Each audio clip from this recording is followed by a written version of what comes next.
how art speaks. Well, sometimes when we look at movies and we see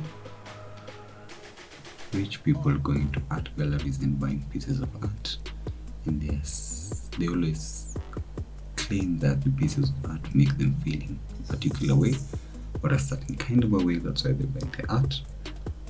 Maybe it's just kind of their hobby or something, just a way to store their money.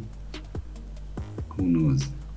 But sometimes you may come across a piece of art that actually speaks to you, and that's what happened with this piece.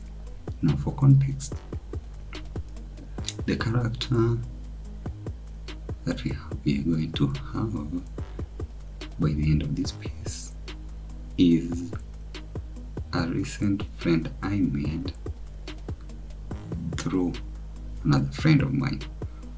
So this friend of mine, the first time I saw her, she had this kind of vibe around her whereby you look like she looks joyful, but she has that kind of fierce kind of personality or kind of character within her vibe or something like that. So when I first saw her and she requested that if I can do a piece for her, we decided to actually get the picture, and from the picture we did the reference, and then I went to Pinterest and started looking at references which might also work well with whatever we had.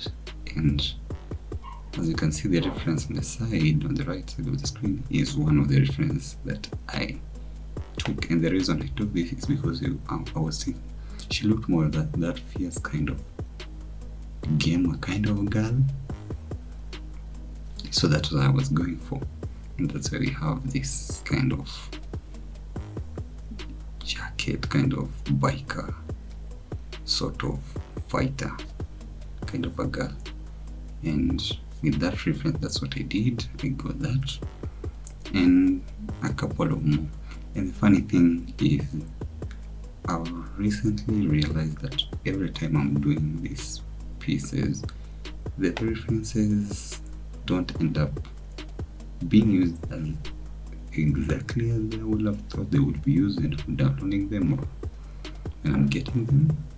Sometimes I take a reference, think I'm going to use it in one way, then when it reaches the process of creating the piece, I use it in a completely different way. But what ends up happening is I end up having a final product that looks extremely pleasing, or nice, or awesome, whichever word you wish to use.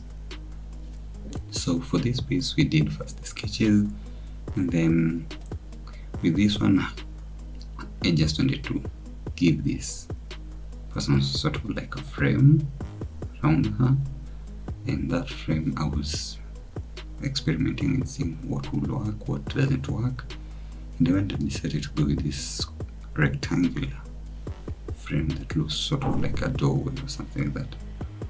Then did the hue and saturation on the colors of the frame, and that's what I took from that.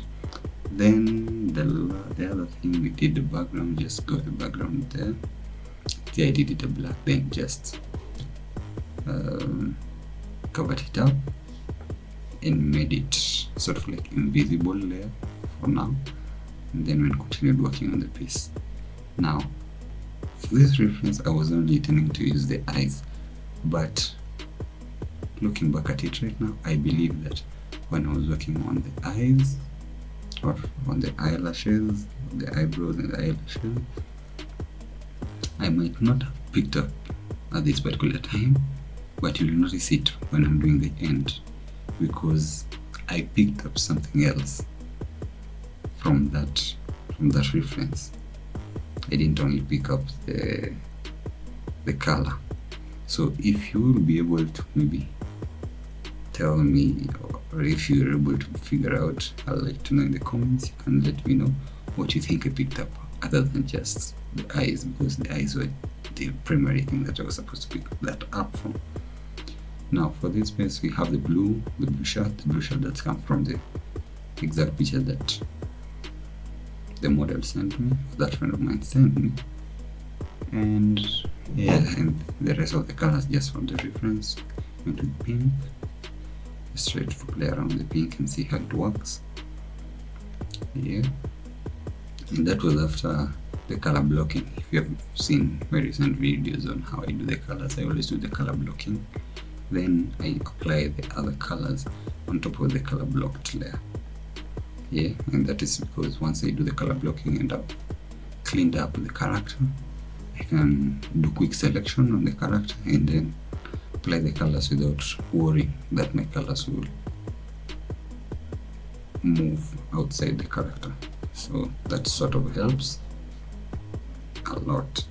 So have that character. So once that was done, I went and applied the skin. Yeah, good hue and good tint. I think this was the first time that I actually liked how the skin looks like in the first trial, without having to modify that a lot. Just modified the hue and saturation a bit.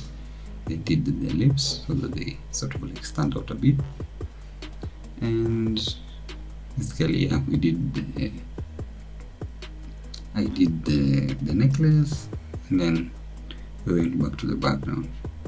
Yeah, and as I said, if you can tell what happened for the previous questions that I asked, you can tell.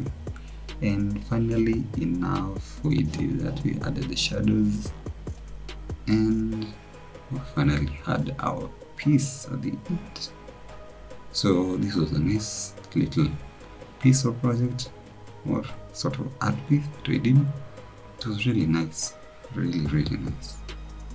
Yeah, you can see the results on my Instagram, Digital Art by Praise. Link will be in the description. You can go there.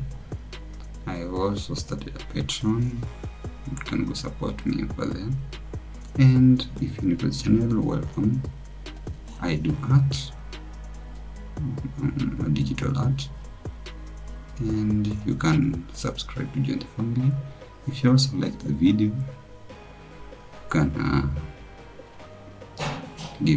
leave me a like so that you can push forward to other people.